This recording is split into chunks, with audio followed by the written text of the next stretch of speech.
Good now, revolutionaries.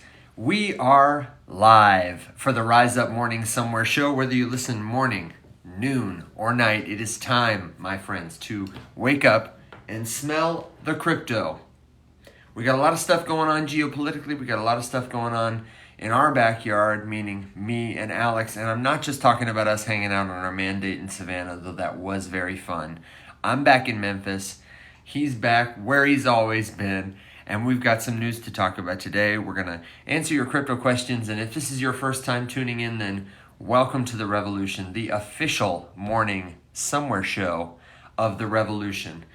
We're here with our friends, the Faceless Many, everyday people just like you and me who are excited to leverage the power of future technology to, we say, rise up and write a better story. And right now, that's what crypto needs. If you've heard about cryptocurrency, if you've heard about Bitcoin, if you've heard about digital cash, chances are you've heard about the scams, you've heard about the schemes, the get-rich-quicksters and hypesters, but that is just the speck of a fleck on the surface of this thing. Most of it is going to have very little to do with money, and it's going to change your life as profoundly or more than the smartphone. So I know you've got questions about it, and that's what we're here to do. Alex and I are co-founders in the blockchain space. We're regular people, not super technical, and so we want to break this kind of stuff down for you. We're live every Tuesday, every Thursday at 7 a.m. Central Standard Time to share news, helpful commentary, and answer your questions about crypto. So let me know where you're joining from. Say hi. If you're a returning user, welcome back. By which I mean someone we know and love in the Faceless Many. And hey, if you like this kind of stuff, you've got crypto questions, and this show is not enough for you, maybe we don't get to your question, that's totally cool. Don't fret. I want you to head to discord.gg/the-many, like the Faceless Many. It's an always free Discord community where Alex, myself, our other co-founders, and all our friends at the Faceless Many get together to share what we're thinking about. We talk together, we share resources. If there's a scam, someone alerts us. If somebody got hacked, we like to post it. If somebody has a question about one of our projects or just the cryptocurrency market or investing generally, we share it there. So today, we'll get into some headlines, we'll answer your questions, and we'll have about that. Here he is, the man of the hour, my good friend and colleague, Mr. Alex Popovich. How are you, Alex? Oh, so good. So good. Oh, man. It's good to see you again. It was great to see you this week. Thank you so much for the hospitality you shared with me. I really, really appreciate it, man. You were an easy house guest. I listen. It was a great time though. For anybody who doesn't know, we got together in Savannah after I was in Atlanta. Alex and Christina are the hosts with the most. They even gave me a plant to take home, 3 of them. So Say, you got several door prizes. I got the royal treatment. I probably could have taken some dogs too, and Stevie wouldn't have been sad about it. Not at all. Well, hey man, it's great to see you. It's great to be back home. I know we haven't had a chance to touch base on what the headlines are today, but I have two that I wanted to run by you. One of them is more pressing, and one of them is more fun. What do you got in your lineup today? You want to run through what we've got, and then we can dig into some stories? Yep. As Tony here is pointing out, most of the news today is just consumed with the prices going down on stuff, which is obviously not necessarily our forte uh, to discuss, but figured we can address it at least. Yeah, Um, and if you have a specific question, meaning you, the people watching, let us know what that might be. Hey, Crypto Chaos, thanks for the likes. If you're curious about why the price is fluctuating, where it's going, whatever your question might be, let us know. Like Alex said, we're generally less interested in speculating why, because nobody's got a crystal ball. But we can shed some light on the situation for you. Um, I wanted to talk about there's a. Is it cool if I give you mine first, real quick? I'm just gonna yeah, state what they are. go for it. Okay, so Crypto the Game, that's the fun one. It's a mix of Crypto Twitter and Survivor and Trivia, it sounds like, about to unfold. Could be a lot of fun, many interesting people playing. And then a really sophisticated phishing scam has targeted, among others, Cointelegraph, Wallet Connect, token terminal and their users. Um, and I just wanted to share that with people and let them know how they could protect themselves. So those are kind of my two offerings to the meal. And I do see we got some comments here about chemtrails. How interesting. What do you got on the headlines, man? Just doing one more little check to see if anything new has popped up. Dude, Crypto Panic is pumping out the news headlines right now, but it is, let's see, top down. It is. I didn't see. I refreshed it a couple minutes ago, and honestly, I didn't see anything that great. I'm interested to read to see who wrote this opinion piece. Has the SEC outlived its purpose? Because it sounds sensational as hell in just the Yep. right flavor that I'm inclined to agree. Yep. And my big thing that I saw there was about Mt. Gox. You see all the Mt. Gox verifications are happening now, so that people can claim whatever funds they're entitled to. I didn't see that, but I remember reading a little while ago that they were like gearing up. I feel like that should be a little bit more prominently displayed here, but I mean, everyone's interested in. You know what's interesting? Here is something that's interesting. Dogs with 12 legs. What? Kind of makes me wonder. So first of all, the overall market cap, we're down. Bad? We're down big, like 300 billion What? in the We're last. what, like 5 then? We're 1.59.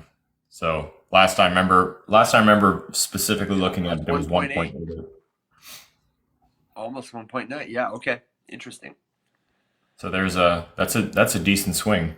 Yeah, down enough. I think, like, for me personally, if I was going to say anything price related, it would probably be to just observe that however the market responds to a correction or a crash like this, I think would tell you whether or not we're actually back or we're not back. Well, and this is why it's so funny what people say about, like, the bull run is back or not. The way that, like, I won't say micro or macro, a medium-sized trend news event can impact something. So I would say the halving is a pretty big deal. I would say this Mount Gox is a pretty big deal. The election is a pretty big deal. We have a lot of things that are really happening right now that are like big time wet blankets. The Mount Yeah. Gox thing, the quick numbers on this, and for anybody who doesn't know, about 10 years ago, one of the earliest popular crypto exchanges, Mt. Gox, was hacked, and users lost hundreds of thousands of Bitcoin. 200,000 Bitcoin were stolen in this hack. And it's about to be reimbursed either in the form of Bitcoin or Bitcoin Cash to users. 200,000 Bitcoin is about to come to these people who haven't had it in about 10 years. And so the speculation is, of course, what would you do if you got, even a fraction of a Bitcoin that was 10 years old? I mean, I'd probably take some profits on that because they're up big. Yeah. Um, Well, that's you know, billions of dollars right there. That's $33 billion at current market prices, about, yeah, give or take. So, yeah, it's not nothing. I mean, I'm sure that some of the people too, like you said, would be selling yeah. out from Oh, underneath that too. that. Well, I'm potentially. just joking. I mean, for me, if I had, and it's really hard to say because I mean, I wasn't in the market 10 years ago. Yeah. So, we can speculate all day long on like what it would be like, but I wonder for how many people that was like the disenfranchising moment that, like, maybe pushed them out of the space. Sure, like they got rid of their wallet or Yeah. whatever. Um, I had a friend who, uh, it was a little more than 10 years ago. It was like 2013 or something like that. It was when Bitcoin was, it was before 20, it must have been 2011. Bitcoin was still really no exchanges. It was extremely cheap. He bought 25 of them as research for a speech he was doing in forensics. Mhm. Um, and he lost the wallet. A lot of these people will have lost the wallet, will have given up interest, may have died, may wish to hold, but it's not an insignificant sum of money. And, it's a buy the rumor, sell the news scenario. It almost doesn't matter what is going to happen. It matters what Sure. people think is going to happen and how they react.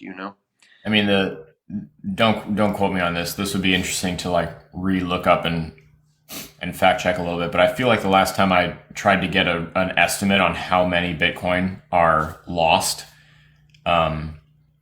in wallets that, either the seed holder died or they're just lost or they're guaranteed lost or whatever. It's like 3 to 4 million Bitcoin estimated, which that's pretty significant. Because I mean, imagine, the world in which you talk about like events that really, just would be monumental if they ever happened. Just any of those people not being lost anymore. Like imagine the Satoshi Bitcoin moving. Like if I think of a single event that would have the most potential to, do something long lasting and significant to the market or to Bitcoin specifically as an asset, I think the Satoshi Bitcoin moving is probably what I would hazard a guess to say would be the most impactful. That would be interesting. That would be super interesting. I see we got a question here. Yep. So if we don't get a bull run with this halving, then what? We done? So, I mean, I've said this a couple times, so take this with a grain of salt. We don't have a tremendous amount of historical data to look at when we try to say like what will or won't happen if such and such, comes to pass or doesn't. The halving is one of those things that has been happening for, as long as there is Bitcoin. So we do have a little bit, we have a nice little, baby pile of historical data to start kind of looking at. But most experts would tell you that it's not really enough to like set a big trend. You look at like trends that we can find in the stock market. Obviously we have way more data. So take this with a large handful of salt. I would say no, because we're still in the trend setting phase where we need more data to say for sure like what would happen if the halving didn't catalyze a bull run. Because I'd have to look at this again as well. Evan, maybe I don't think we've ever had a halving like kind of right in the crux of just like huge macro events like that are going on around. But I mean, generally, right, the halving catalyzes a bull run. It doesn't do it like the next day. So if the halving is in April, it's not like, April 20th, we have April 21st, bull run starts, we go to the moon, right? If you look at what little historical data we do have about Bitcoin's price surrounding the halving, the year of the halving, so for the rest of 2024 in this case, is relatively tame and flat. One might say boring if you were expecting a bull market. So I think that's kind of a disservice that a lot of influencers or whoever. I would say, I would push back a little to say every halving has taken place in an election year. Sure. Which for the U.S. is, and for the world is pretty significant, especially. But that's a predictable event. I'm talking about the rest of the shit that's going on. We all know that, I mean, typically, right, like in an election year, things go pretty well unless you are like really, really down and out. I mean, the S&P 500 has predicted the next president with what, like 90% accuracy since 1918? Something like that? Something like that. Yes, for sure. But I think that election years are like super predictable because no legislation really ever gets passed unless it's like an easy shoe-in kind of thing. They're all playing it safe because incumbents want to be reelected.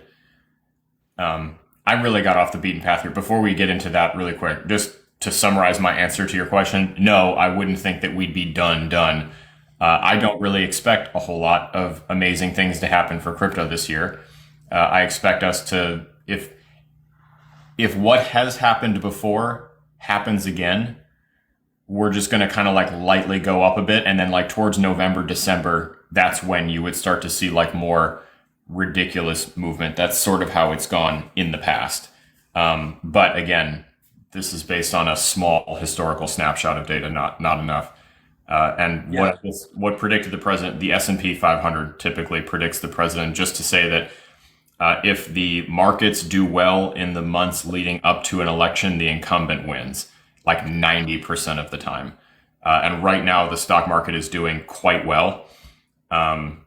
So traditionally, I believe the key indicator here is the 3 months leading up to the election. I mean, yeah, I'm trying to look at the numbers right now too, just because I wanted to give you some exact stats. But markets can be bad during election years. It just often indicates that the incumbent is not going to win. And I mean, sometimes the incumbent is not even up for reelection in a down year, in which case, obviously someone else is going to. And I don't think it carries over to just like the same party remaining in power. yeah, and let's not get away from the original point here is like what we're talking about what determines is Bitcoin dead, what determines a bull run or bear. You aren't going to have enough data points to make that conclusive call. We might look back 3 years from now and say this was a bull run. So what if the whole year goes down? If on the macro we're trending upwards, and how is that? That's not as helpful in the past. It's people speculating on it. Right now. Um, I think the the question of is it dead or not. Daniel's so funny in the comments about like the miners got to do work now to justify the price they're going to sell the Bitcoin at. Bitcoin obituaries. Exactly. I think as long as people continue to use the network and the network remains valuable to them, I just and I see the narrative of a global permissionless decentralized currency as being something that's gaining traction and something that has a lot of power, especially in this particular global climate. To me, like that's the thing that appears to be propping up the use of, aside from speculation, propping up the use of the network. Speculation's right there, but I think more and more that'll become a big thing. I missed what Miles said. Oh yes, about the election wins. Um, Can I go ahead and really quickly give you these security bits then, just to keep our people safe in case if you're watching this, a lot of our folks there, I know Daniel, this will apply to you. Money Talks probably apply to you, XRP Bot. A lot of folks here are paying attention to Cointelegraph. You may use Wallet Connect. You may use Token Terminal, DeFi Team. These are at least four. There might be more companies whose users were targeted by an email phishing attack. And here's what this looks like. I'm going to see if I can't get a screenshot to show you, because what they're doing is different than any phishing attack I've personally seen, at least in a while, where usually when you get a phishing email, it's coming from somebody else's email address. Like it's not Cointelegraph or whatever. Oh, it's not going to make this nice and pretty. That makes me so sad. But I just screenshotted these. These were provided by Zach XBT. Does on-chain sleuthing, is a great follow on Twitter if you're there for your crypto news. These different emails were sent not from spam accounts or like Evanman underscore, or number 536, user 52. They were sent from the official accounts for these respective companies, right? Impressive. Wallet Connect, Cointelegraph. These companies are no slouches. And they were all prompting users to participate in some kind of claim, some sort of verification, and they were sophisticated. Like the marketing copy for this. Let's see if I can get one that you can really see. Like here's terminal early beta access. Like this is something that users of DeFi Team almost certainly, even if it was like we've never announced this before, this is the kind of feature they're expecting. It's talking about how we're thrilled to share this feature as a valued member of our community. No typos. They're using the right language, and at the bottom is a button that says "claim your spot" or whatever. No pay me money, no scammy language. But when people are clicking that button, they're taken to a transaction that signs over permission to their assets. They verify that, and, and their crypto is gone. I'm laughing only because it's impressive to me. I'm terribly sad for anybody who's been affected by this. Let me know if you have questions about that. If you're in the audience, the best thing to do, always, if you ever see something that seems suspicious that you can't verify, just don't click it. You are not going to miss out on once in a lifetime, life-changing money by practicing this like safety and security. Always verify at official websites, Twitter accounts, other sources of information. I advocate Twitter to everybody because Twitter is probably the best place in crypto to go for up to the minute news when something like this happens. Like I said, that was Zach with a CH, XBT, who broke this story like an hour ago, which was really recently after it happened. Lots of verification, always post screenshots. Users in the comments usually post great receipts too. Alex, I think I'm subscribed to, I used to be maybe subscribed to Token Terminal, as weird as that sounds. Are you subscribed to any of these? Did you get any of these emails? Nope. Yeah. Well, I'm gonna hang on before I say a resounding nope.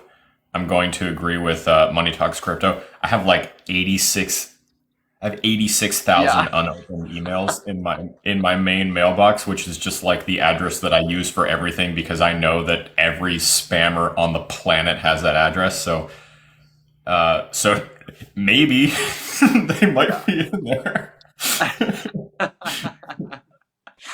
Oh my gosh. And I don't even know what my number is, if I'm being honest, across all my emails. Some people, when they talk about inbox zero, I'm like, how? Dude, no. Christina is one of those people. What? Yeah. Wow, Christina. I'm so impressed. No, it's incredible. I have the aspiration to regularly like become that person. And do you know how many times I've sat down to just be like, look, I'm just gonna wipe it. Like if it's at this point, Delete. Yeah. Like yeah, and I still don't know. But at this point, like there is no option to come back from. Like I'm just at the point of like delete it and make a new email address and start over again. But I don't know. Tori says, how and why? Dude, yeah, I do not know how she does it. No. I mean, I'm at the point where I get like, I don't know, 300 to 400 every single day on this address. Like there is no way, even if I did get it back to zero, like next week it would be back to 10 grand. I haven't done this yet, but I'm going to start. I always am unsubscribing from stuff, and I can't believe I've never done this before. But I'm going to make a new email that is solely for signing up to stuff. Yeah, just so I can get it. That's sort of like what what this one has become. Like things that are not super important or whatever. I'll use it for that. But I like my She Stays comment about AI, how it will help us navigate, determine what's important, respond to it. And I think I agree, and I would double down on that and say once I get a personal AI that knows how I think and feel better than everybody except maybe even me, that thing is going to be efficient. That's the day I'll have inbox zero for sure. So I wanted to hit, I think Me's question, five cryptos to buy while the markets are red. Oh, so great question. Yeah, so real quick, me 20 to 30 a day is a lot. I'm an extreme example because I have had the same email address for as long as Gmail has been a thing. This was like my original Gmail, and I just use it for everything. It's been many, many, many years. So this is an extreme example because I still to this day use it when I sign up for stuff. But five cryptos to buy. Certainly not going to give you a buy list because I am in no way, shape, or form a qualified human being to tell you what to do with your money or what to buy. But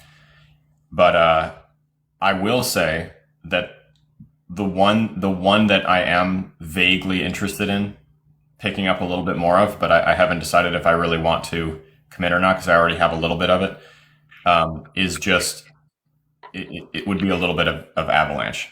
Because we're like kind of nearing back to the purchase price that I originally got my last little bit. And I, remember thinking like I felt pretty good about this. And then I took some profit when it was like, up past 40. And I thought to myself, like, if it comes back down to kind of where I got into it, I would probably rotate that right back into it again. Just because I do think that Avalanche is going to have a good year with all the big games that are launching. And that's one of those interesting, like, asides, about crypto. Even if those games ended up being bad, the crypto is probably still going to run. Mm-hmm. Like the hype and anticipation is going to push the price of a token higher, regardless of Yeah, whether or not the end result is actually like widely successful. And Avalanche exactly. with the number of like big, I mean, like Shrapnel is literally launching their own subnet to host their own game. Like that's a testament to how awesome subnet technology is. And I think the same thing about Polkadot and building on Yep. Substrate. Um, who were we just? I just had a meeting with somebody, and now I can't remember exactly who it was because I'm inundated with meetings right now. One of them was they were just like randomly dropped that they were building using Substrate building on Polkadot, and I just remember being like, "Oh, that's the coolest thing ever." Cool as hell. It's one of these gaming networks that Mac and I were talking to, but I just think that's super cool. You know that's Yeah. so Avalanche is the short answer. I don't have five. I unfortunately don't have a list of five different ones. Evan, I don't know if there's anything else that you're keeping your eye on to possibly grab some more of while the prices are coming down here. But I mean, yeah, as somebody who I need to do some probably some moving around, and honestly need to do I need to do an audit of just what is where. I haven't done it since the end of the year, or I haven't done one for the end of the year. I'd like to do that, twice a year to see what I have, where it is, if it's where I want it to be. I'm not doing a ton of accumulating, mostly because I don't have a lot of liquid capital. Um, if I was accumulating, I would probably continue to accumulate Bitcoin. I tell Kimberly all the time when the price of Bitcoin is down, now's a good time to buy Bitcoin. Um, and I would also probably be accumulating ETH, but not to the same extent. Um, Partially as a speculator, but mostly because I am interested in using it. I find ETH is my most used cryptocurrency because I pay for gas doing stuff. And I really like participating in. I feel like the airdrops that I might speculate on. I feel like the networks I might build, the social capital, the knowledge capital I build, is mostly built by spending ETH and attention, of so course. I don't disagree. And you know, it's an easy use case that like you know I'm not people are not just buying it because they are enjoy or interested in speculating on price action. You know, it's Hmm. one of those that they buy specifically to use. And I'm so torn on Ethereum constantly because Yeah. you know obviously it's an OG. It works. It does its job. But it's so horribly inefficient when the markets are hot. You know, I remember thinking to myself during the bear market that it was really nice because I could do my Ethereum stuff and I was spending, you know, $1, $2, $3 in gas if I, you know, planned for optimal transaction times and whatever. And it like actually became usable to the point where it was fine. You know, and I don't have like the teeniest ever amount of ETH in a wallet. Now I'm pretty sure I would need to add more if I wanted to do anything with it, you know? Yeah, Um, I have enough to use for stuff. I'm not a I'm not a whale. but But but like just to say, this like, crypto the game thing, it's gonna cost if I want to play that, it's gonna cost me point 0.1 ETH, right. and it's like going out and buying an NFT. I am spending that ETH with the full expectation that I'm gonna lose all of it. Yep. Absolutely all of it. I am buying it so that one day people will look back at crypto the game and they're going to see all the names of people who played it and they're going to see my name next to other names that they know. Right. And if they don't know me, you know what I mean? It's a marker of my story. That's why I'm spending it. I'm not a dev on ETH, but It's just such a bad user experience. And there I are agree. just so many, you know, like perhaps 5, 6 years ago, there weren't better options for building and hosting stuff than Ethereum because it was just, you know, it had a better developers toolkit. It had a better, you know, code library. It was easier to launch stuff. There were more free to use open source tools and stuff like that. But like a lot of other networks they're moving quick. Yeah. Um, More and more so people are not choosing Ethereum to launch stuff. I mean, absolutely none of the games that I'm following on Web3 crypto gaming Twitter are doing anything with Ethereum. I mean, So shit. let me ask you this. As easy as it would be probably to go buy Avalanche from your AVAX wallet, if you had to get there from somewhere, ETH is the highway. By which I mean, like Machiste said, they're accumulating. Am I a boomer for accumulating? If I've got a bunch of ETH, sure, I'm going to have to pay a gas fee, but it's probably a one-step divestment to move anywhere else. And my guess is the people who are active on ETH, to me, are the most valuable daily active users of what I would call Web3 because they're the most connected, the most plugged in. And so I want to be there because that's where my info comes from, you know? Not that somebody in AVAX isn't on the cusp of something great, but it's just mobility, I guess. I don't think I would. I'm enjoying this. I would push back to say that I don't Okay. think that that is necessarily not true. I think that you're probably right that the heavy Ethereum users are some of the most tapped in and some of the most like, up to date and informed people in the space. However, I don't think they're an accurate representation of where the market, where the industry like needs to go. Because I think the vast majority of the people that are doing most of the Ethereum moving have so much ETH that they have got. I mean, like, dude, Yeah. I use this story all the time. My first 3 ETH cost me less than $200 total. Yeah. And I was not what I would call super early to Ethereum. There were tons of people that were there way before me that got it way, way, way cheaper, right? So I would say they're not an accurate representation because, like, to somebody who has 3,000 ETH sitting in a wallet that they ultimately bought, way back at the beginning and barely spent anything on compared to like what that would cost now, losing the dog, he's running. Oh, he is. I missed him when I was there. You did miss him. But anyway, losing 2 or 3 ETH or something in a bad transaction, or overspending on a bunch of gas, spending Yeah. $1,000 on gas when you didn't really need to or whatever, like that isn't the same kind of thing. Because I've pushed myself to the cusp of this before, where like I stopped thinking about what I was doing in terms of the US dollar value and in terms of the crypto that I had. Like, okay, if I'm going to spend this much on a gas fee, like, no, that's okay because it's a smaller percentage of the ETH that I still have in my MetaMask or whatever, and that's fine. So I mean, those people are just. I Well, think and I the think other they're a thing little about bit them, out of Alex, touch. is they have how quickly this space moves compared to like some other areas of innovation. Those people I observe who are like the ETH whales or who got in early, who are kind of shaping the ETH community, they have a very different mindset in terms of what they're looking for, what they're using Web3 for, as you said, what they want blockchain to become. And it's already a little what I would call legacy. Um, in a way that I don't think is where I personally want to go in the future or where I think consumers will drive us. Um, so I mean, let me quickly say the other cryptocurrency I would be interested in if I was gonna, is I'm big on layer ones. I think layer ones, as far as if you, like Alex was just saying about the infrastructure, who cares if those games on Avalanche don't make it? If you are investing in the infrastructure, which all of them are building up together, that's a win. So I look at infrastructure plays. Somebody mentioned ICP, and I don't have a good answer for that because though it's an interesting speculation play, I actually don't know how many like active users there are right now versus a year ago. I was trying to look that up. If Daniel's still in the chat, I'm sure Daniel might be able to give us some stuff. And Alex, I know you've talked to that community and those people more than I have. The last time I was looking at it was earlier last year when we were kind of talking to them. I was like, oh, I should learn a little more about ICP, the Mhm. community. And they had a robust, bustling, active Twitter presence of engaged core users.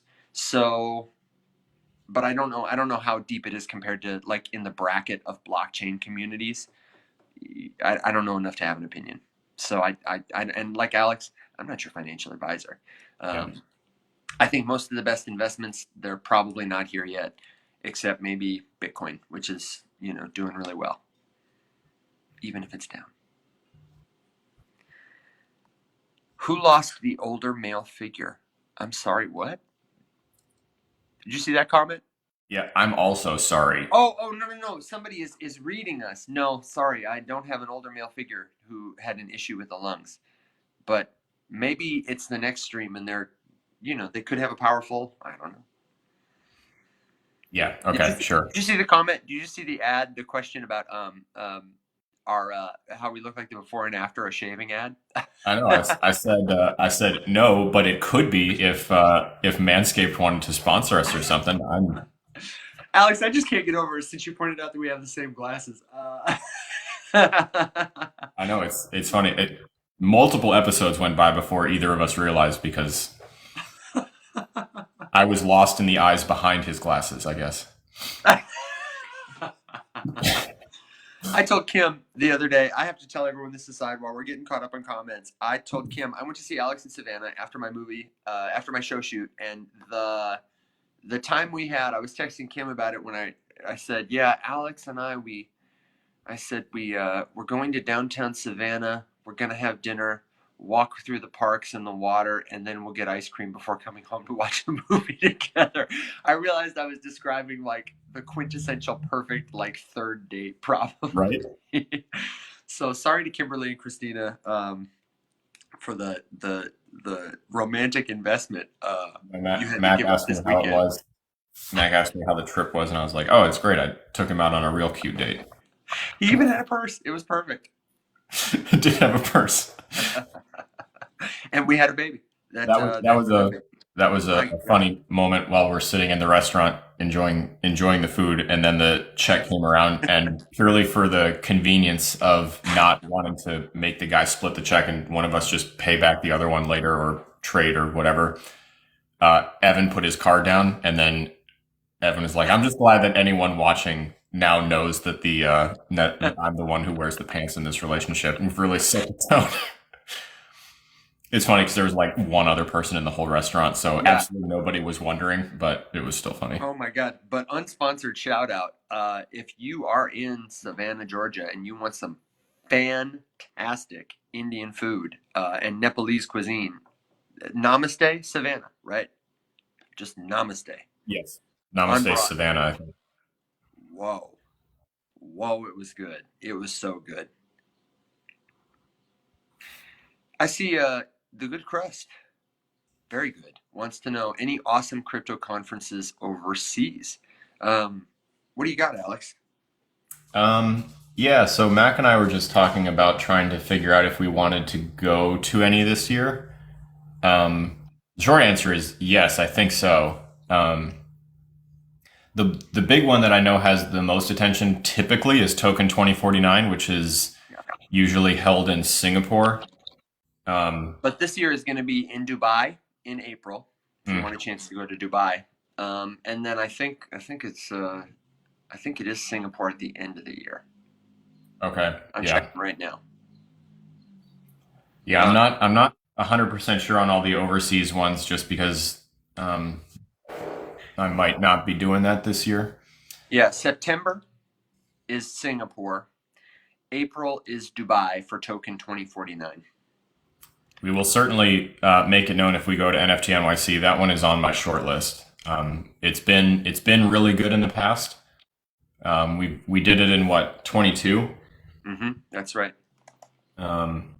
And I know I didn't go last year. I heard it was a lot smaller, but Yeah. I would, the one that surprised me that just happened that I'm definitely going to make a strong effort to go to later this year would be um, Art Basel. Yeah. It wasn't high on my radar, but it turns out that, or I guess this most recent Art Basel, November, I think it was, or December. I don't know, Evan. You've done that one before, right? Yeah, it's December. I mean, it's Okay. the end of November, beginning of December. Okay. It was just gaming. The gamers I mean, it was full of Twitch streamers and Web3 gaming enthusiasts, and I had major FOMO looking at all of the people that I talked to on Twitter, just all together. The Shrapnel people, the whole bunch of big names in Web3 gaming were down there. I will, however, agree completely with Daniel, and I feel like I can say this pretty confidently at this point. Between Evan and Mac and I, we've done probably 20 conferences in the last 2 years. And I would say, let me think about it for a second before I say this.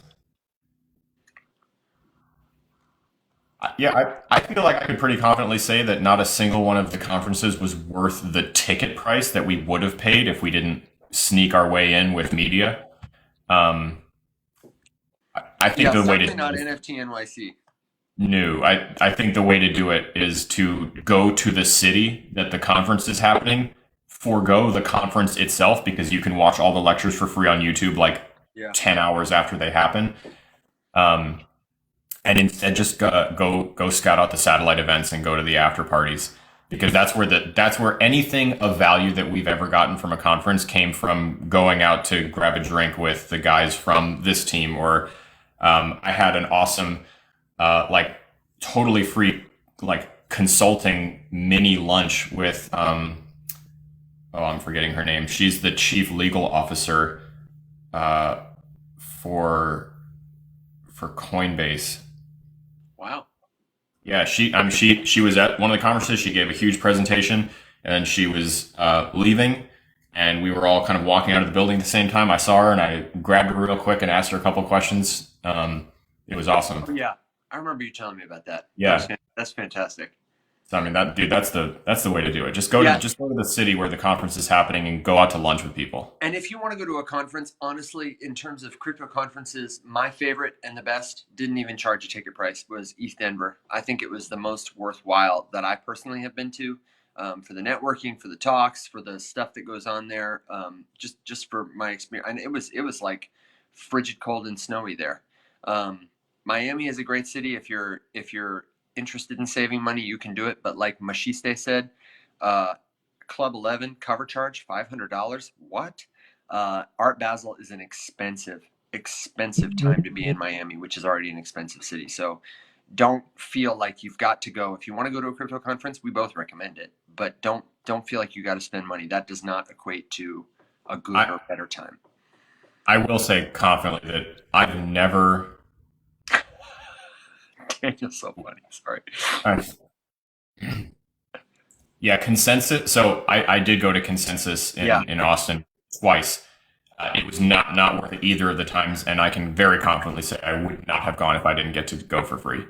Now, I would say I would go to Consensus, just to be in Austin around the people, like you suggested, do the after parties and stuff. I would go to Austin during Consensus. That's what I mean to say. And I would scout satellite events. I would not go to Consensus. Absolutely nothing. The one exception is you own a Bitcoin mining company. Then you should probably go to Consensus because there's probably some good shit for you there. That was like the only thing on the vendors floor. I mean, and it was an eventful conference. I met Charles Hoskinson. That was, a memeable moment, I guess, if anything. I became friends with his personal assistant. We still talk to this day. That was fun. But like the price of that ticket was insane, not worth it at all. And I 100% only got in because Mac sent them an email offering, saying that we would make a video about it, and he has enough followers to where that was appealing. And then I just sort of rode Mac's coattails right into the event with a free ticket. And that was the trademark of Mac's pitch. Was usually he would make videos if they gave me and him a ticket, and I'm just like, hey. Nice. Charles was wearing pants. Yeah. He was wearing pants. I asked if he had the Falcon, and he didn't. So he did not have the Falcon. It was funny. Mac and I saw this big, ridiculously decorated Cardano table tent area. They had like a whole acre of the conference floor dedicated to them. It was ridiculous. There was like a whole bunch. Evan, you would have died laughing. I was dying inside. There was a whole big display about how environmentally and eco-friendly Cardano is, and it was covered in fake plants, and I was just losing my shit because of how many plastic plants were made for the eco-friendly Cardano exhibit. Right. So we went over there just to kind of like, I don't know, see what was what, and we were there for 2 seconds, and the second we walked up, Charles just appeared behind us. It was the strangest experience ever. Wow. He just materialized, and then he went up and he was presenting the Lace wallet. So he started talking, and then we realized we were standing next to his personal assistant, and hilarity ensued, I guess. Yeah. And then he invited us to the single worst crypto party I've ever been to in my life, the Cardano party. Never been to a worse event at a single conference ever. that wasn't at consensus. If you're talking to, unless they had two terrible parties. We went to a Cardano party. Do you remember? Or maybe it was a DeFi protocol in Cardano. I don't recall. In New York. It was that night. I'm pretty sure that Amber was with us and she was hangry. You remember what I'm talking about? It was an upstairs club. It was the after parties are the best, with the exception of Cardano. If you go to a conference, skip the Cardano after parties. You're talking about the one that was we rode like an elevator up. It was loud. It was in a neighborhood. It wasn't like it was like a loft setting. That's the one. That's the one I'm talking about. It was terrible. Yeah, it was rough. It was bad. Dude, we were standing in there, and Mac was like, "Nothing has ever made me want to sell all my Cardano more than this." Yeah. And I'll tell you, I would go to Consensus, like I said, to be in Austin around Consensus when all the crypto people are going to be there. And we talked about this last time. I want to double down on Cabin. I think Cabin is an awesome community. They're neighborhood zero. Mashiste, it sounds like you might know Austin a little bit. If you do, I highly recommend, if you're interested in cryptocurrency decentralization, you check out cabin.city. They were my pick for project of the year last year. And I said to Alex, I want to spend more time in their community and just get to know them better, because I'd like to go spend time in their neighborhood too. So check that out if you're in Austin for sure. Neighborhood zero, cabin.city. I think decentralized cities and network states are going to be huge. They don't have a token you can invest in. They have a DAO token, but that's like, you asked me what are my top 5 coins to invest in. I am interested in investing in stuff that doesn't have a token yet by being like a member of the community. What goes on at an ADA party, chess and magic? That would have been awesome if that's what was going on. But no, it was just like a guy with a bullhorn screaming at the top of his lungs at like a very small group of people. That was it. That was pretty much the whole event. It was just like a guy with a bullhorn screaming. They paused their really, really loud music so that a guy with a bullhorn could scream at us for like half an hour. Yeah. And the shittiest part was that I think they knew that it was terrible, because escaping the party was like a nightmare. We should have probably just called the fire department and gotten it shut down, because the only way in or out of this, like, I don't know, 10th story party was through one rickety elevator that was being guarded by some guy that would only let 2 or 3 people down at a time. It was rough. Yeah, it was horrible. Yeah, and that was also NFT NYC. NFT NYC is like, in my mind, I met a gentleman who'd been going there since the beginning. I met one of the organizers, and many conferences in many industries are like an attempt to make money. They're a business first.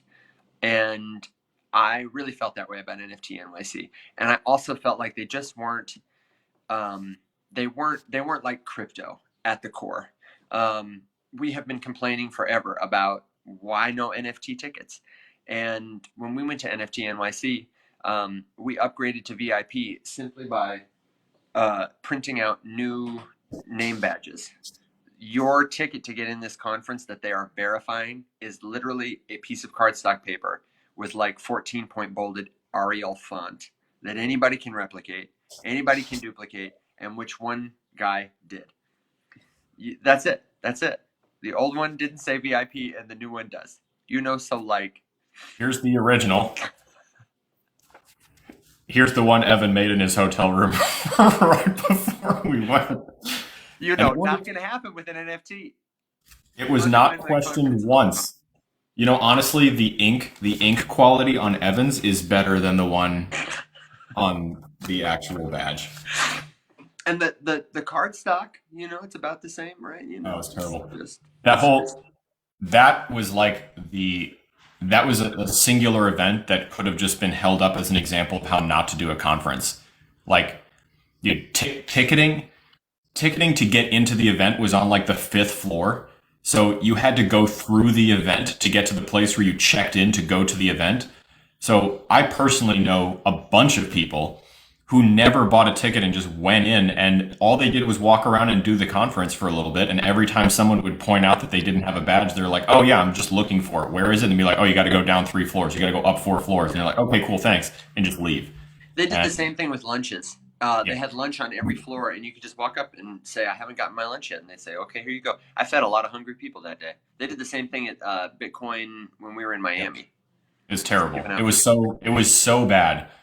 Yeah, the fact that you're at an NFT conference, and not only were the tickets themselves not NFTs, but like blockchain could have been used in so many ways for them to like, point out a possible use case of something, and they didn't do it.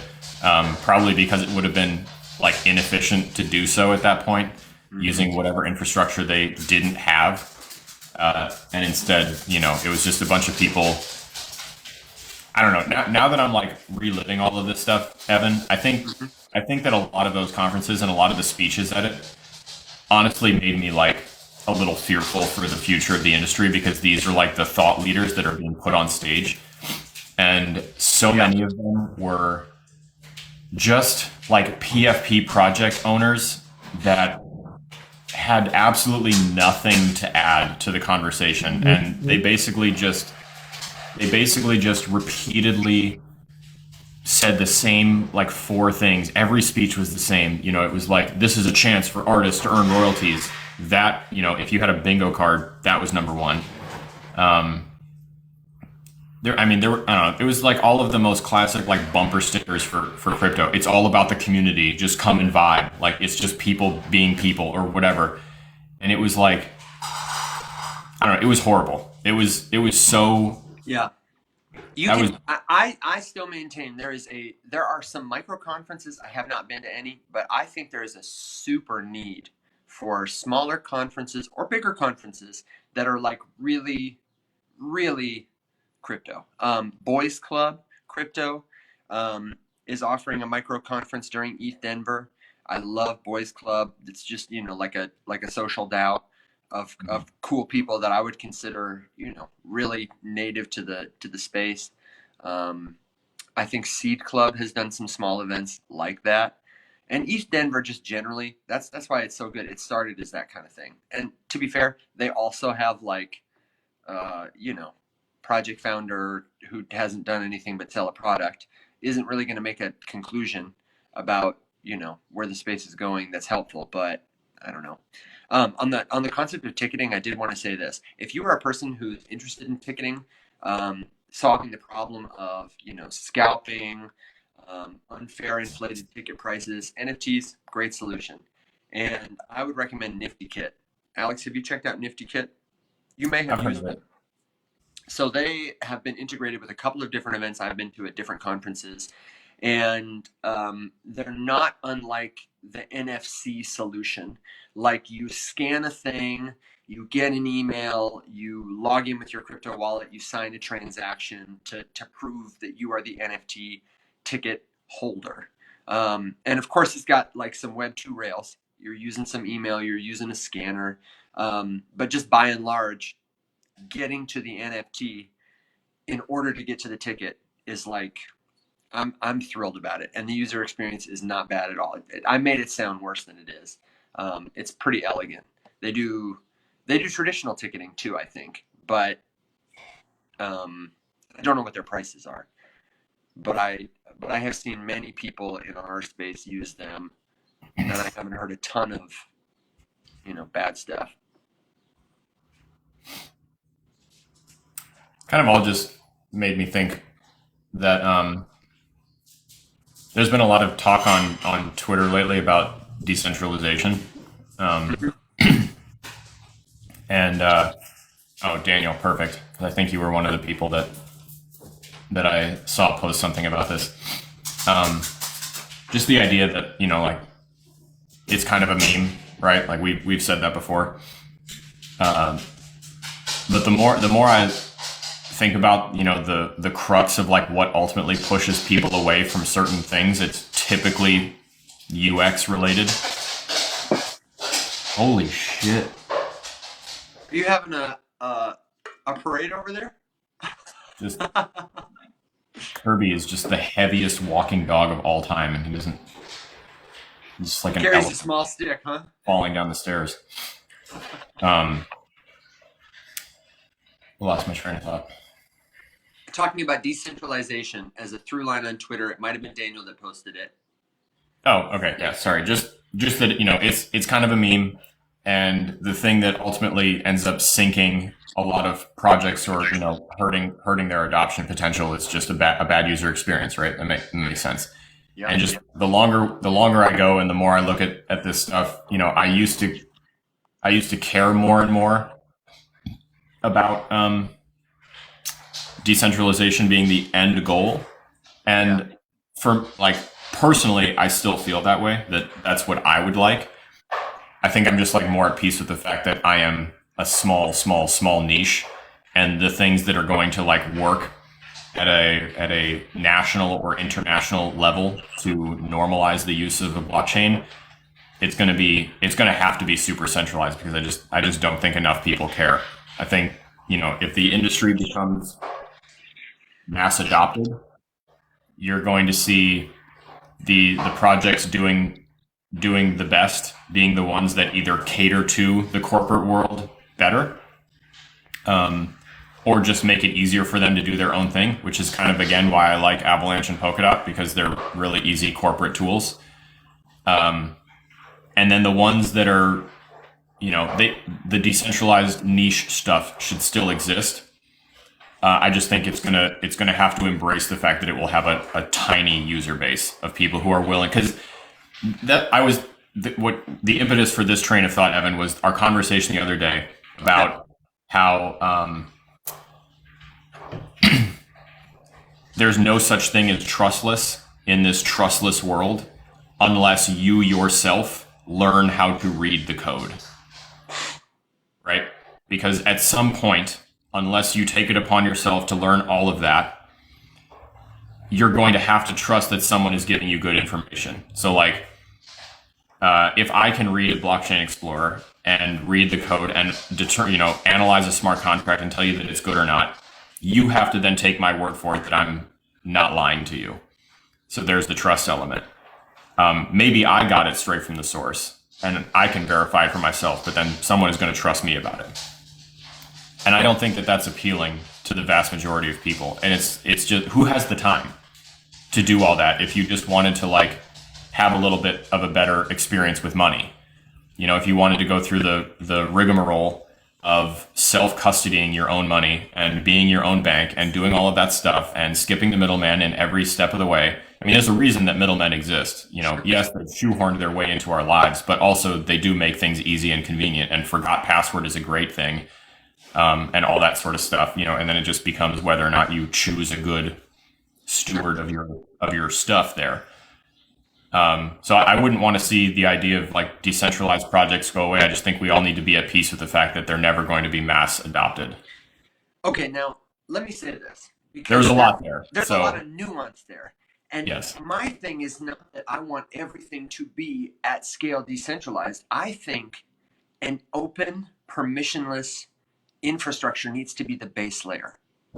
When the base layer is decentralized. I was going to say, can you expand on what you mean by Yes. the base layer? Yes. And I'll use an example. I'll use my friends at Cabin as an example. In the network state of Cabin, Cabin is proposing like a country, a state of people, the way the United States of America is a organized country of people, with citizenship and borders.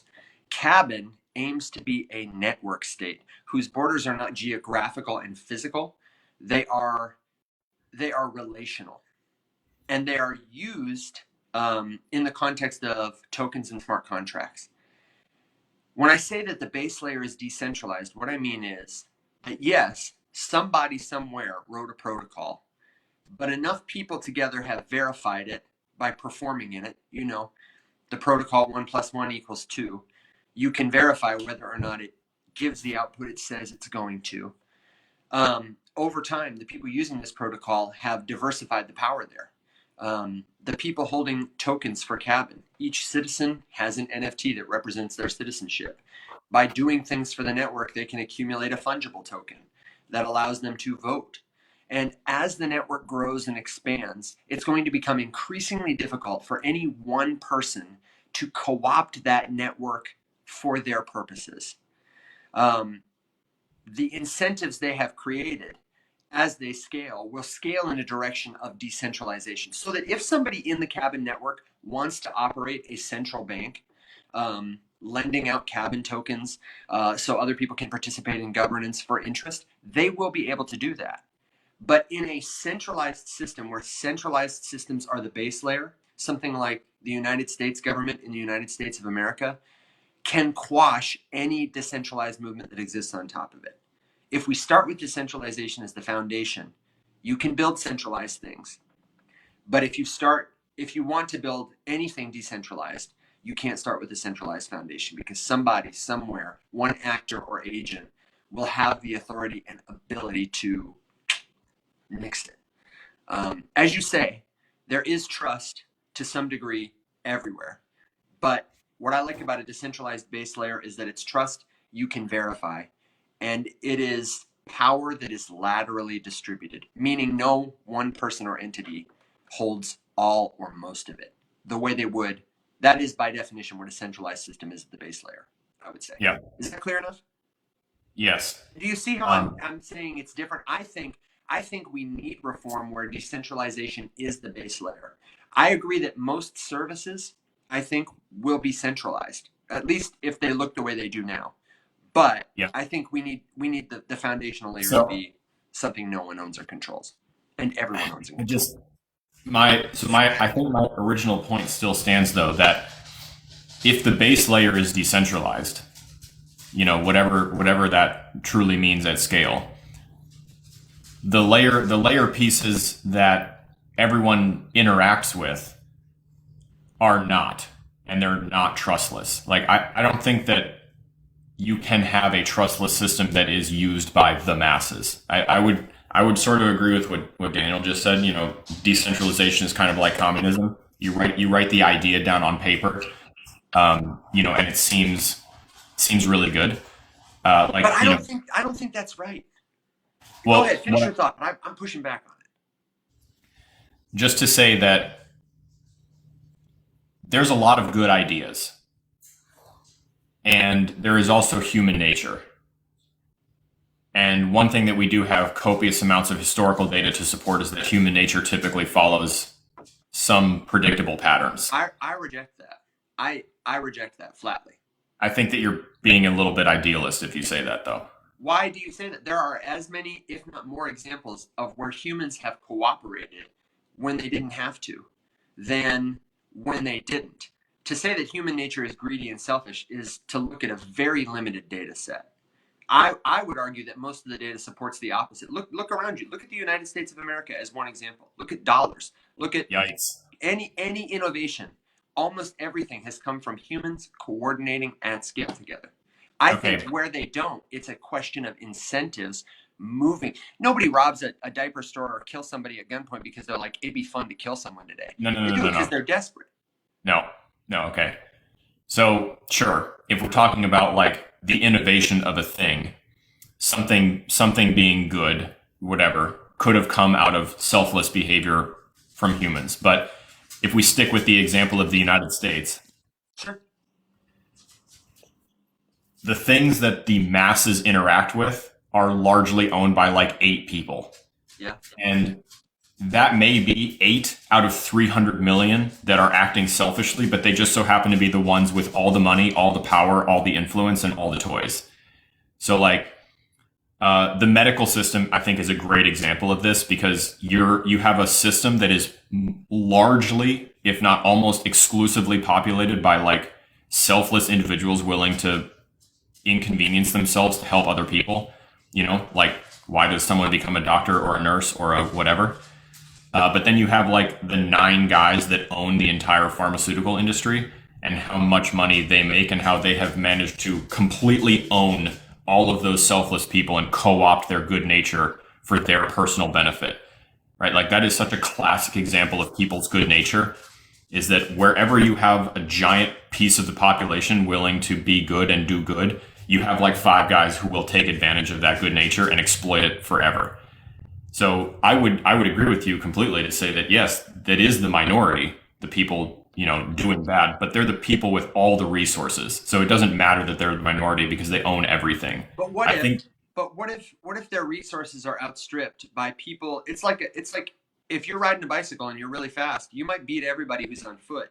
But if somebody invents a car and makes it accessible to all the people on foot, then the person on the bicycle, what are they going to do? They're going to say, pay no attention to this man behind the curtain. But eventually they will be overtaken by people with cars. I think that's what's going to happen here.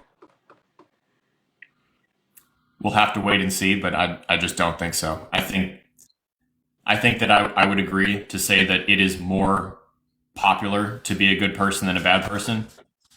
And I don't want to get into the philosophical argument about what that means, because I know I just opened a can of worms by just saying good versus bad person. Yeah. Because And I then we would can also get into a agree whole that, debate on that. I don't believe in good or bad people personally. I would concede immediately that most crime is born out of desperation, not malice. But I think the fact still stands that a few bad people are able to largely impact everyone else's lives way more heavily than a few good people are able, or a ton of good people are able to impact everybody's life. And let me just ask you one question. What is the mechanism by which they impact everyone else's life? Control over required resources to exist. What gives them the ability to control resources? What is the tool? I mean, money. Okay. In our system, I think we both agree the incentive is accumulate money, because money is the mechanism by which people get everything else. Everybody wants to be closer to free. And right now, the way to get closer to free is to have money. Yep. Is it possible that if money was not the ticket to free, that people would, they would abandon it? If there was a system that did not incentivize the accumulation of money, that provided all the stuff that people needed, and if it were decentralized and anybody could build anything on top of it, I just can't see what reasonable rationale somebody would have to become a hoarder or an accumulator of power in a world where that incentive was removed. Like if we had AI robots and no more money, and everybody who was born got enough food and whatever, we've solved that problem and we don't use money to do it. And now Jeff Bezos comes along and he says, I'm going to open a bookstore and I'm going to get a bunch of money. Why? Why would he do that in a world where it doesn't increase in any way his or anyone else's ability to experience the fullness of life, and where accumulating power at that level for his own self-interest without giving back to others would be seen as something not to be desired? Like other people, I think, would ostracize him for that if we had that infrastructure in place. I think that's the thing. Not just are we building a car to overtake the bicycle, potentially, but in that world, nobody's going to look at a bicycle and be like, I need this, because the purpose it once served will be done by something better, as it were. Obviously, there could be many other issues down the road, but I'm talking about just removing the incentive. No one's going to want to accumulate money or power anymore if it's not the thing to do that will get you ahead. I would say that is a massive if, right? And I know that you're not saying we're on track to abolish the money system by next week. Because I feel like there is a very specific ingredient to that reality coming to fruition, which is that all of the people who have the global wealth either all die or they agree that I'm over owning the planet. And I just what recourse would they have though? Let's just sit on one example, very small. If cash is their instrument, let's say US dollars probably is what they have, or gold. Mm-hmm. US dollars or gold. If every grocery store everywhere, I'm going to use Bitcoin because it's easy. There are a lot of reasons they won't do this, but for the sake of argument, let's say every grocery store everywhere owned by a mom or a pop starts accepting Bitcoin, and every auto mechanic owned by a mom or a pop starts accepting Bitcoin and stops accepting cash or something like that. You don't think it's a helpful example because it's unrealistic? It's so unrealistic that I don't even think it's worth saying. Okay, but let's start where we agree. Do you agree that there is a need for a decentralized, permissionless tool to make meaning about value right now? I don't want my position on this to give to be read as I don't support this idea. Sure. No, and I know you do. I get that. What I'm saying though is that let's take that example really quick. Mom and pop grocery stores switching to a new system because it works better for all of us, right? So there's the co-op model right there. Like, and food co-ops are a thing. They exist. My parents almost exclusively shop at their local food co-op. But the people who own that co-op still have needs to meet to survive as humans. They have to use their vehicle, they have to heat their house, they have to buy clothes, they have to feed their children, whatever. Maybe they have access to the food part of that, but they don't have access to the house part of that without money. So in order for that new system to exist and to take footing, all of the people who are involved in making sure that you can, as a human being, survive long enough to do the thing have to also be on board. So like your auto mechanic has to now also start accepting that to keep your car running. And your electrician has to also start accepting that to keep your house turned on. And the power company has to do it, and the water company, and whatever. And your bank has to start accepting it for your mortgage payments, because until all of that happens, you're still going to need to be tied into this centralized currently existing money system. Okay, so, what if, let me divorce it from the system a little more. What if I'm let's say I'm at a network state. I'm a member of a network state, and one person will probably need to have a lot of capital to do this. Probably some land, probably some construction know-how. But let's say we're a couple hundred people network state. Got a contractor, got a guy who owns a ranch, whatever, and we start producing resources for each other in the context of this community. Resources that people need. We're not living primitively, but we are not using money. People do what they want to do. They're tired today, they sleep. The resources are abundant. Let's say they've got the robots. The robots are helping us, do the unnecessary, difficult jobs. And very quickly, these people are able to do whatever they want with their time. They've all got food. They've all got, the means to get here or there. They live mostly, in these neighborhoods that have stuff. And they have a lot more free time, a lot more health, not just physical, but mental health, than their counterparts in centralized government communities all around the world. The world sees these people doing this and sees how arbitrary it is to go to work at what David Graeber would call a bullshit job that doesn't really help anybody and might actively harm people. They all have more time. They all have everything they need. What is going to stop? I don't know. Occidental Petroleum is gonna drop a bomb on them or something. But in a world where everything is stories and all the people are connected, what is going to stop people from telling that story? And because it's a better story, what's going to stop it from echoing and reverberating until the tides turn? I don't know. It's a long way to go from here to there. But so, I just don't see what would stand in the way of that. This is making me wish so much that you and I had remained conscious long enough to watch V for Vendetta. Because there is a quote from the movie that is exactly my answer to that question. What happens when a lot of people without guns stand up to people with guns? And guns in this case are, just a stand-in for power, for money, for influence, for whatever. Sure. So here would be, I understand that maybe I'm calling it realism, but I'm being a cynic. In that example, if you have, or like Tori is just saying here, let's say that, because I think the only way that this kind of system works is if you have what would essentially be referred to in today's day and age as a cult or a commune or something, where a small area gathered the resources for survival for a group of people that could habitate there, and then they agreed on a new system and they used it. And then that spreads like wildfire, and everyone's like, oh my God, they're all so much happier. This is all going so well. I would like to participate. But it's unrealistic for me to move there because it's across the other side of the country. Or maybe I have a child with special medical needs and I simply can't relocate to a commune to get more free time because I need access to this specific doctor at this specific hospital. I have to stay here. Oh, and that doctor doesn't accept Bitcoin. So already the narrative is falling apart. Because that doctor would then also need to relocate their practice to there to accommodate that person. Or we now need to start another commune in the new place where that doctor could exist and get the needs that they need to do the thing that they do or whatever.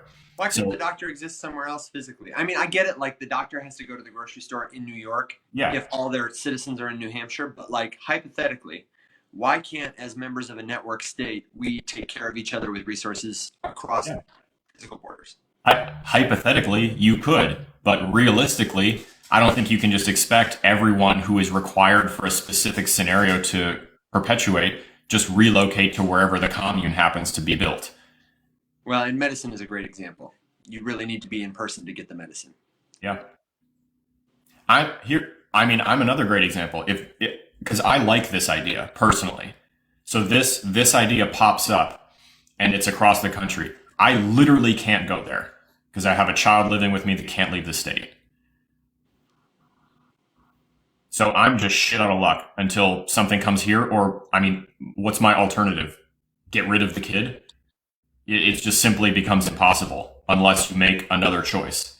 Yeah. And that other choice that would be required for many people to adopt that lifestyle and start trying to push that narrative forward to mass adoption is simply not a choice that they're capable of making. No, but I think it starts in baby steps, like Tori said. If one community somewhere can do it, and they can tell the story loudly, and I'll use the cabin example. If they have multiple places where people can connect to that life, experience it, if it's growing, then eventually I think it's going to be a William Quigley scenario where the incumbent politicians, the incumbent powers are going to notice a loud growing minority of people that want this stuff. And eventually there will be a tipping point when that loud minority becomes a majority, and upstart politicians who see the way things are going are going to say, well, vote for me. I'll give you that. And they'll have to do it, or they'll be, disenfranchised from their power in the direction of, eventually, I don't know, what would the tipping point look like? It looks like government starting to fund that kind of thing and dissolving itself so that everybody everywhere, because that's the kind of move it would take. It would take trillions of dollars, I'm sure, for the whole world to just flip the switch. But it's got to start with a little boat, and then 2 boats, and then 3 boats, and then we're an island.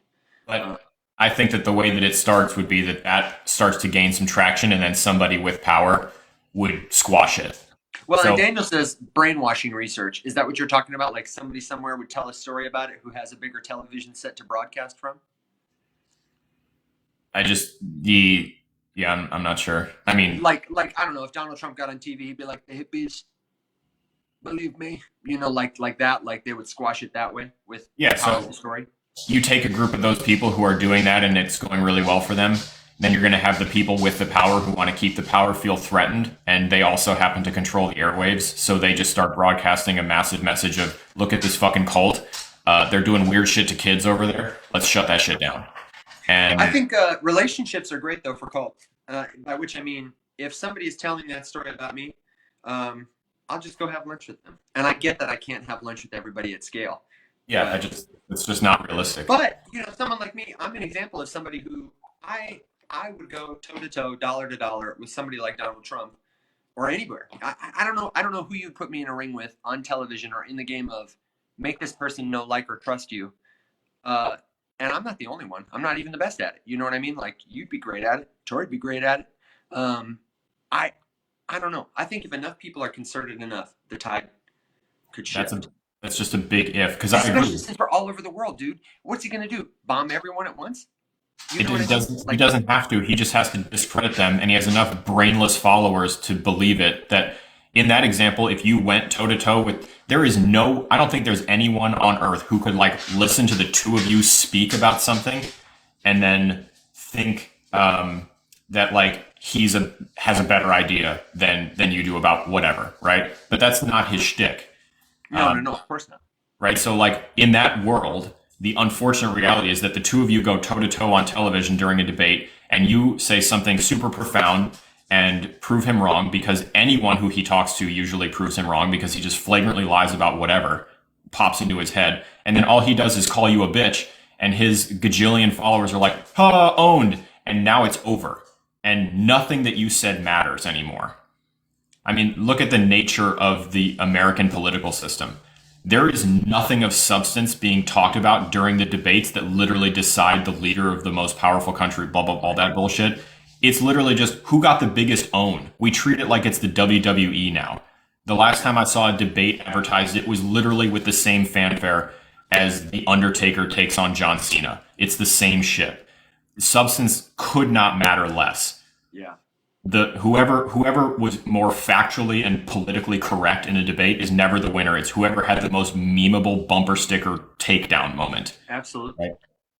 So I don't think that this is like not a good goal to shoot for. And I think that the way that it has to happen is people have to continue to work towards it.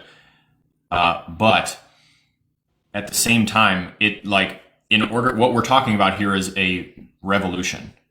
And there will always be people who are incentivized to prevent the revolution from happening. And unfortunately for us, those people are ludicrously well funded and ludicrously well connected, and they're already in power. And again, it hurts me to say this because I disagree with, the ideology of what it is that I'm saying. We all know that it seems like hopeless in the United States that we're stuck choosing between Biden and Trump, two horrendous choices, right? No one really cares for either of them. If you ask pretty much anybody who voted, they'll tell you they voted for the lesser of two evils, whichever one they think is that label. Mm-hmm. But if all of us just collectively did it at the same time, then yeah, we could completely change the landscape of the United States forever. What does that require? It requires all of us to work together. And we've just seen time and time and time again that throughout human history, we are categorically divided because it is in the best interest of those in power to keep us fighting amongst ourselves to avoid finding out who the real enemy is. That's the trope. And so I would agree that it's got to be small groups, and then those small groups have to spread to other small groups, and then eventually all the small groups realizing, hey, we're all doing the same shit, and we come together and we do the thing. That is so easy for me to say, and it's such a momentous hill for us to climb to actually put into practice. Well, and the other thing I think about in all this, it's kind of like I don't disagree with anything you said, and my kind of final thing to add would be big timeline. Tori pointed out how this is all cyclical stuff. If you look back on the last 5,000 or so years of human history and the last 10,000 years of documented history, we've been on this march towards consolidated power. Now, more than at any point in the last 10,000 or probably 72,000 years, you have all this conglomerated power. And in that time, there have been ups and downs in terms of demand for kings, demand that kings be overthrown, reorganizations of government, and then, looseness, structures. We've come a long way since being total hunter-gatherer nomads. But even those people, they formed into bands. The bands dispersed. They split off into new ones. And so I think we're probably going to continue that cycle in a macro and micro way over a long period of time. But the other thing I think about in terms of cycles is that the arc of the universe is long and bends toward justice. I think probably just as people are experiencing a better quality of life across the globe on average now than they have, 1,000 years ago, we'll probably continue to see that kind of evolution. I'm really curious about what's going to happen if and when technology shifts such that, Alex, we talked about this before. When Neuralink is available, I think there are going to be a huge contingency of people who don't get it. There are going to be, just like there is now between the rich and the poor, I think there's going to be this really troubling, potentially problematic divide between technologically integrated people, whether that's Neuralink or it's no more money or whatever. Some sorts of shifts that are coming, I think are going to be really divisive. And some of them are just going to totally change what it means to perform being human. So, a couple things. Yeah. We got tons of. I know we're getting such good dialogue today. Thank you, everybody. So, driver, I think that you entered the conversation and you missed some very key context. And rather than doing whatever, you're sort of filling in the gaps for yourself and just calling us communist. In my experience, anyone who calls me a communist, I would bet you any amount of money you couldn't explain to me what communism actually is. And if you listened to what we were saying, I think it would be pretty clear that we're not pushing communism here. I'm talking about I have read everything you've said, and the first comment that you left was just something about Trump owns you, and then the next one was speculating that I'm a Biden supporter, and then the rest of it was it just seems like you're playing catch up, and Yeah, Okay, so driver, it sounds like you might have something in the way that's keeping you from, hearing, and it might be coming from our mouths. So sorry about that, but I'm not sure where you got the idea that we're like sitting here supporting communism. We're talking about the realistic or unrealistic possibilities that decentralization becomes adopted at a global scale. And yeah, I would say I'm more of an anarchist than a communist, but I'm not much of a label person. I probably am, if you tested me, I would probably fall very squarely between those two things, though. So, like, but let's be clear about what that means. I'm not interested in electing any one person who wears red clothes to power, and I call everybody brother, but it's not like we're all comrades marching to the soup kitchen. yeah, I don't know. That's a whole other conversation that I do enjoy having, but I don't know. I'm not sure what we said that just gave you that idea. And if you have been sitting here watching the whole time, then I have no idea how you got that. But thank you Uh, for watching. Daniel, my issue with saying that we need a nuclear war to reset things, I hate that so much.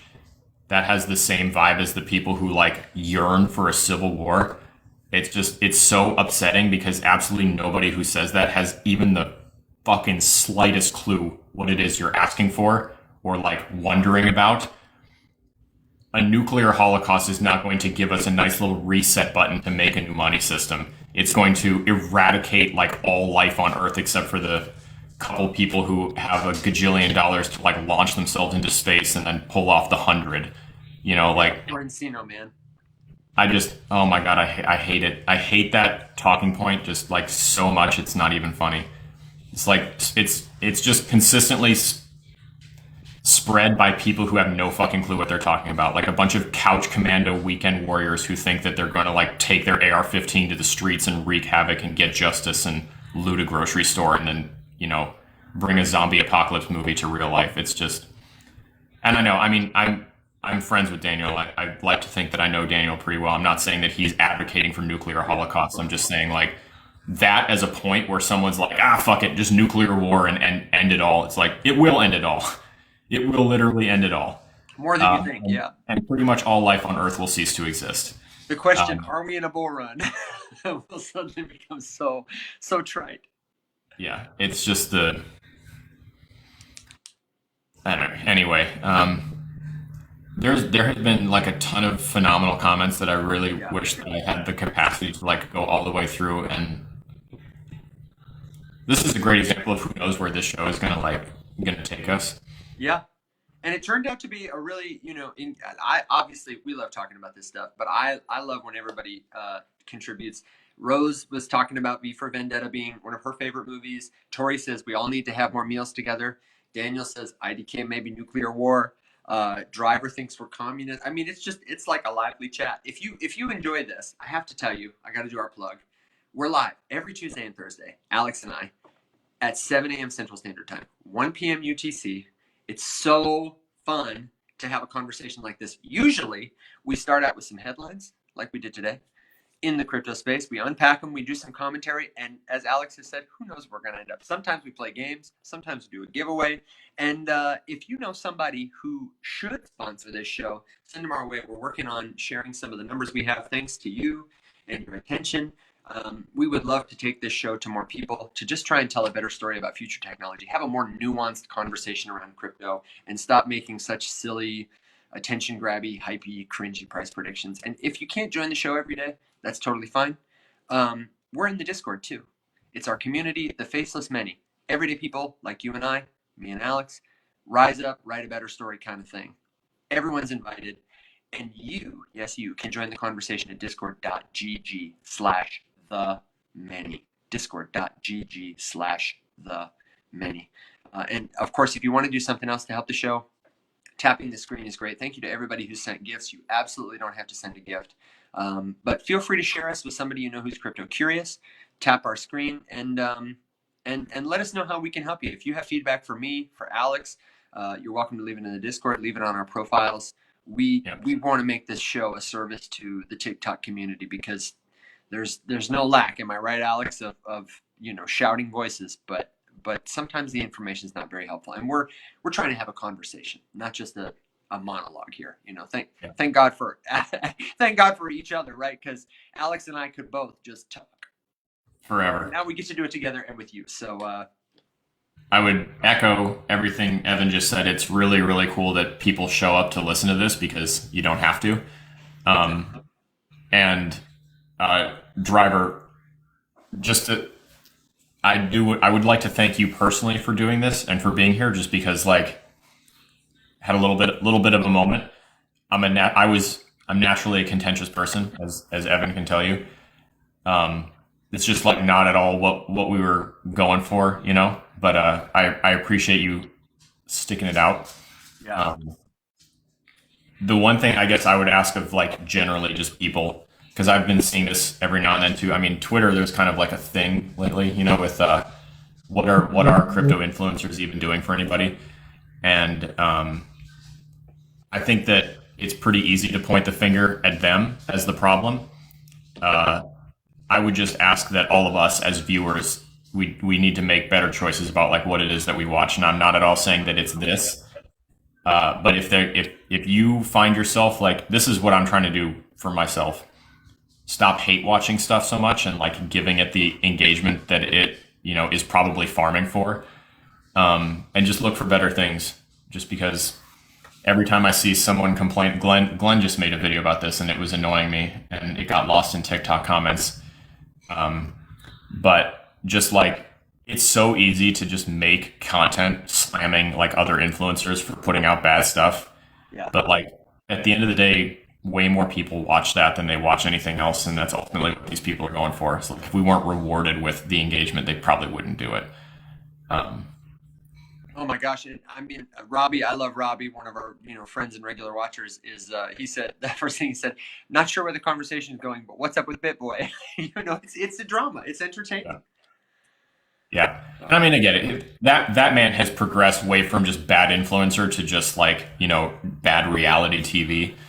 I mean, live streaming his arrest while staring up his shirt was really the defining moment of 2023's bear market for me. Yeah, how's it going in your little crypto land? Well, here's how it's going. Not great, yeah. Goodness. But anyway, You want to do a final thought and ride it off into the sunset? I think I'm pretty well met, man. I did want to say one of the things Evan and I were talking about was trying to do this more often. Just because I personally have the capacity to do them more often in the mornings, maybe not the ones that go on for hours and hours, but to be a little more deliberate about it, just because, like Evan said, it would be really cool for this to get to a point where it was able to get sponsored and we could earn something for doing this, that wasn't, like selling something except mugs. Except mugs. I'm not going to sell you a course, but I am going to sell you. I will try to sell you a mug. But you can buy a mug and support the show. It's in the TikTok shop now. Although I'll tell you what, I'm still having problems shipping it. So stay tuned. We'll have a better e-commerce solution soon. But I mean, just to put it all out there, right? Like the easiest way for anyone to like fund a social media venture or like a content creation venture is to like have enough viewers to where a sponsor would look at it and be like, yeah, that's an acceptable number for us to pay for advertising for. And then they give us the money and then we tell you about a thing and then, we're all happy. I don't know what the threshold is, Evan. You probably know more about this than me, but if there's like a threshold, I know there's different kinds of deals and, you make more or less money for having more or, fewer viewers or whatever. But, if it's something that you find valuable, if it's something that you think should exist, watching and engaging and, tapping the screen and all that good stuff that's free, that costs you your attention, is the most impactful. Because Evan and I can take that number at the end, where it's like how many people total tuned in, aggregate that for a whole week and then tell a company we would love to sponsor us that like, hey, this is how many viewers we reach every single week. Right. That feels like it's worth $1,000 for us to do a minute long promotional segment or something like that.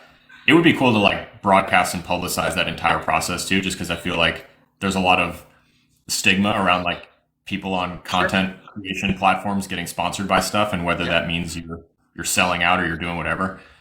I just really want to do this, and it's it's really hard to like bandwidth it if you have to, Yeah. do something else to make ends meet, which, Yeah, and it would really just help getting, us, focus on curating a better show. One of the problems they asked, are we on TikTok anywhere else? We, retroactively post these to YouTube so people can get them. yeah, But right now it's us doing all the work. If we had some income, we could that was regular that we could plan. It would be easier for us to post to other platforms regularly. Unfortunately, the way TikTok is, we have to have streaming keys to get to StreamYard to get to other platforms. But we really think there's a lot of value. Our primary audiences are here, and a lot of the crypto content on TikTok is, first of all, a lot of lives are not structured. This is loosely structured, but it is a show. We do segments, we do news. Income would help us dedicate more time, possibly have an admin, have better guests. We'd love to have interviews. We'd love to have giveaways for you, and just generally do a better job to help people. What do we always say? Rise up. There's nothing I'd like more than that. And I think doing the show more regularly, where I was thinking we were talking about it, it'll help us minimize some of the like crazy tales we get on unexpectedly. And it'll help us do more, I think, thematic content. TikTok likes when you're live regularly. It'll help us combat misinformation, tell a better story, establish ourselves as, regulars here. But then also, if we had a show 3 days a week, 5 days a week, then it would be easier to do, I don't know, gaming week and do a project today and a project tomorrow and tie things up thematically. Talk about fundraising, talk about whatever. yep. So let us know Yeah. what you think about that. If you have thoughts, suggestions, good jokes, words of wisdom. But, Alex and I are leaning towards it. That's ultimately my goal. I like doing this. I love talking, especially about things I give a shit about. And as of right now, Evan and I we don't make any money from any of this. It's just kind of like we do it because we enjoy it. But viewer numbers are looking nice, so I'm kind of reading that as people are generally interested. So if that applies to you, the best thing you can do is hang out with us for a little bit, engage a little bit, and if you feel super inclined, you can buy a mug. And personally, my goal, Alex, is I want us to be on NPR like Cart Talk Oh eventually, my God. and then I want us to be on a Jim Cramer style TV show where I have a magnificently huge soundboard, and we That's both really the goal here is until we have a vein in our foreheads. get Evan the soundboard he deserves.